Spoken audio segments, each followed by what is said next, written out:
Bien que la GCAC travaille avec toutes les organisations de recherche et de sauvetage du Canada, ses relations les plus étroites sont avec la Garde côtière canadienne. Le ministère de Pêche et Océans Canada, par l'entremise de la Garde côtière, finance et appuie la base des opérations de la GCAC. Ce financement contribue à défrayer la formation des membres en matière de recherche et de sauvetage, les coûts administratifs, les assurances et les dépenses d'exploitation lors de missions autorisées. En échange, les auxiliaires mettent à la disposition de la garde côtière 4000 bénévoles et une flotte de 1400 bateaux placés à des endroits stratégiques et dont la valeur combinée représente plus de 215 millions de dollars. Parce que les membres de la GCAC ne se font rembourser que les dépenses encourues lors d'une mission, le gouvernement fédéral reçoit l'équivalent de 30 $ en service de la GCAC pour chaque dollar qu'il y consacre. Ces bénévoles font épargner des millions de dollars aux contribuables canadiens en fournissant des services à une fraction du coût que représenterait le maintien du même nombre d'unités à temps plein pour assurer une couverture équivalente par la garde côtière.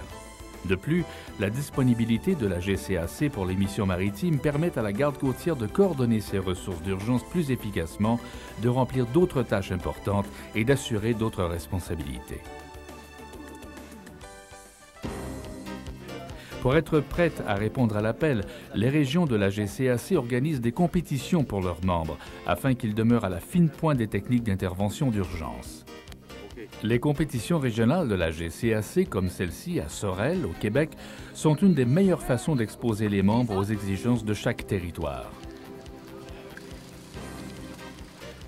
La région Laurentienne, qui regroupe toute la province de Québec, a un taux élevé d'incidents maritimes reliés aux embarcations de plaisance. Un des scénarios de la compétition exigeait des participants qu'ils dispensent les premiers soins aux blessés d'un accident de motomarine. Les victimes ont utilisé du maquillage spécial pour ajouter au réalisme de la situation. Les sauveteurs ont été évalués sur la qualité de leur examen et sur les premiers soins administrés aux victimes. Ces exercices servent à améliorer les compétences des membres de la GCAC et à promouvoir le travail d'équipe, élément important d'une véritable opération de recherche et de sauvetage. Les auxiliaires de la région de Terre-Neuve interviennent dans plus de 40% des incidents maritimes sur leur territoire à chaque année. Plusieurs situations d'urgence sont le résultat de la détérioration des pêches. Trop de pêcheurs, dont des petits bateaux conçus pour la pêche près des côtes, doivent maintenant pêcher au large pour gagner leur vie. Parfois avec des conséquences désastreuses. Bien que la GCAC œuvre surtout sur les côtes, elle travaille également au centre du Canada. Plus du tiers des 4000 membres de la GCAC sont basés sur les voies navigables intérieures du Canada.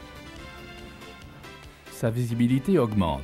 La GCAC fait la promotion active de son identité et de son mandat dans les médias et lors d'événements en public. Elle participe à plus de 150 expositions et salons nautiques chaque année et elle effectue plus de 2700 inspections de courtoisie dans les marinas et les clubs de navigation de plaisance.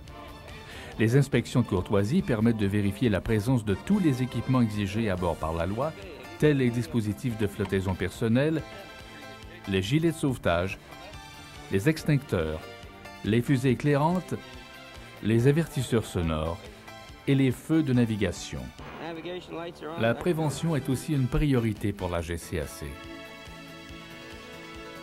L'augmentation de la popularité de la navigation de plaisance signifie qu'il y a plus de gens sur l'eau qui ont moins de connaissances et moins d'expérience de navigation.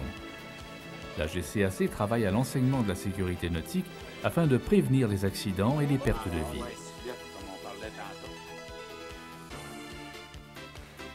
Certains accidents demeurent imprévisibles. L'erreur humaine, des conditions atmosphériques imprévues ou des accidents insolites représentent autant de défis pour les organisations de recherche et de sauvetage.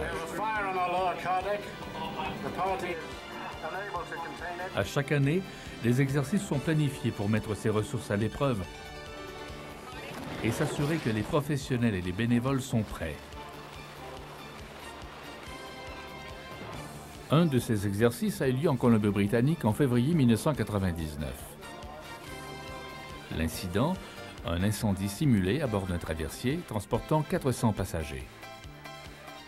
L'objectif, évacuer les passagers et l'équipage et tenter de minimiser les pertes matérielles. Plusieurs accidents de traversier occasionnant de nombreuses pertes de vie se sont produits en Europe et dans le sud-ouest de l'Asie. Le Canada voulait s'assurer que, s'il devait se produire, un accident de la sorte ne se transformerait pas en tragédie. Des contingents des forces canadiennes, de la garde côtière canadienne, de la garde côtière auxiliaire canadienne, de la garde côtière américaine et d'ailleurs ont participé à l'événement. La région du Pacifique de la GCAC a fourni des bateaux et des équipages pour la flotte de sauvetage, et ses membres ont aussi joué le rôle de victimes lors de l'évacuation. Ce grand exercice fut un franc succès qui a fourni d'importantes leçons en matière de coordination des services de sauvetage et d'évacuation des survivants dans l'éventualité où un véritable accident de traversier surviendrait. La GCAC est reconnue comme l'une des meilleures organisations de sauvetage maritime, l'une des plus sécuritaires, des plus efficaces et des plus économiques au monde, ayant reçu plusieurs prix nationaux et internationaux. En 1998, le chef de la direction de la GCAC, M. Iris Strong, a reçu le prix pour réalisation exceptionnelle en recherche et sauvetage, le plus grand honneur canadien en recherche et sauvetage pour sa contribution extraordinaire au Canada. La GCAC est aussi présente et active au sein de la communauté mondiale de recherche et de sauvetage. La GCAC a signé un protocole d'entente avec la garde côtière auxiliaire américaine, visant à promouvoir les efforts conjoints lors d'initiatives de recherche et de sauvetage. La GCAC est aussi un partenaire actif de la Fédération internationale de sauvetage. La garde côtière auxiliaire canadienne est une organisation sans but lucratif à charte fédérale ayant des buts humanitaires. Elle relève du gouvernement du Canada et de la garde côtière canadienne. Le nombre de ses membres bénévoles s'est accru de 300% au cours des 20 dernières années. La GCAC prépare et réalise des plans d'affaires et stratégiques décisifs dans la poursuite des buts ambitieux et mesurables qu'elle se fixe et atteint à chaque année. Elle a un passé enviable en matière d'intervention. Ces missions ont contribué à sauver 94% des vies en danger lors d'incidents maritimes. Un accomplissement extraordinaire, quoi qu'il en soit. Pour accomplir davantage, il lui faut une meilleure protection pour ses membres et être mieux équipé. Ceci requiert des fonds supplémentaires qui ne sont pas fournis par le gouvernement.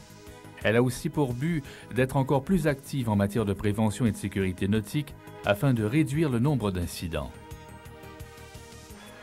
Ce mandat occasionne des coûts pour des articles comme le matériel de promotion et de formation. Les fonds fédéraux couvrent seulement les coûts directs et les assurances. Ce n'est pas assez. L'acquisition d'équipements comme les projecteurs de recherche et les costumes de flottaison personnelle s'effectue au moyen de levées de fonds, de dons, d'autres contributions charitables et de la poche des bénévoles.